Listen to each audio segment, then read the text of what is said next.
আসসালামু আলাইকুম। আশা করি আপনারা সকলে ভালো আছেন। আপনারা সকলে জানেন আমাদের মধুমতি এগ্রো নার্সারি নামে একটি পেজ ছিল। যে পেজের ফলোয়ার সংখ্যা বর্তমানে ১,৩৫,০০০ ছাড়িয়ে গিয়েছিল। তো গত মার্চ মাসের ৩ তারিখে আমাদের পেজটি হ্যাক হয়ে যায়। হ্যাক হওয়ার পরে আমরা পেজটি উদ্ধারের জন্য বিভিন্নভাবে চেষ্টা করি। থানায় জিডি করা হয়, তারপর হচ্ছে যে সাইবার ক্রাইমের সহযোগিতা নেওয়া হয়, ফেসবুক এক্সপার্টদের সহযোগিতা নেওয়া হয়। তো এমতো অবস্থায় এখন পর্যন্ত আমরা পেজটি আমাদের কন্ট্রোলে নিয়ে আসতে পারি নাই। তো পেজটি এখনও আমাদের কন্ট্রোলের বাইরে আছে। তো তারপরও আমাদের চেষ্টা চলমান। কিন্তু আমরা আসলে সময় ক্ষেপণ না করে আমরা আরেকটি পেজ ওপেন করেছি। আপনারা নিশ্চয়ই ইনভাইট পেয়ে গিয়েছেন অলরেডি।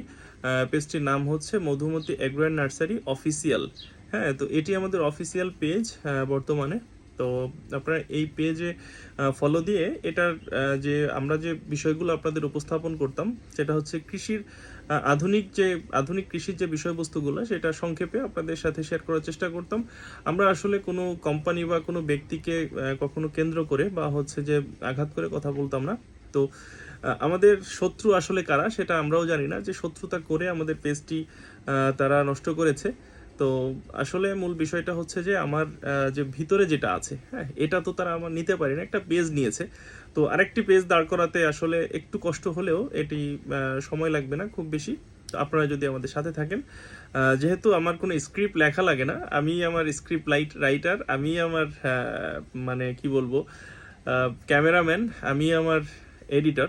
সো তো এটা নিয়ে খুব বেশি বেগ পেতে হবে না আপনারা যদি আমাদের সাথে থাকেন। তো আমরা কন্টিনিউ করব, আমরা নিয়মিত ওই পেজটা আপডেট দিব। আপনারা এই পেজটিকে ফলো দিয়ে সাথে থাকবেন এবং হচ্ছে যে এটিকে শেয়ার করে অন্যদের কাছে পৌঁছে দেওয়ার চেষ্টা করবেন। আসলে ওইটা ছিল ১,৩৫,০০০ কৃষকদের পরিবার। তো এখন ওই পর্যন্ত পৌঁছাতে অনেক সময় লাগবে, অনেক কৃষক উপকৃত হচ্ছিল ওই পেজ থেকে। তো আমরা চেষ্টা করতাম যে ভালো বিষয়গুলো, যে বিষয়গুলো কৃষক যেখানে যে থেমে যায়, আমরা সেইটা সলভ করার চেষ্টা করতাম।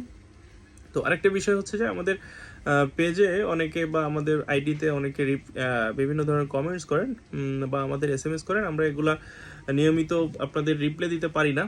তো এটার জন্য আসলে আমি খুবই দুঃখিত। এটার জন্য আমরা একটা সেট আপ করছি, যারা হচ্ছে যে আপনাদের সাথে নিয়মিত যোগাযোগ করবেন এবং হচ্ছে যে আপনাদের পোস্টের বা হচ্ছে যে কমেন্টসে রিপ্লাই দিবেন। তো আপনারা আমাদের সাথে থাকবেন। ধন্যবাদ। আসসালামু আলাইকুম।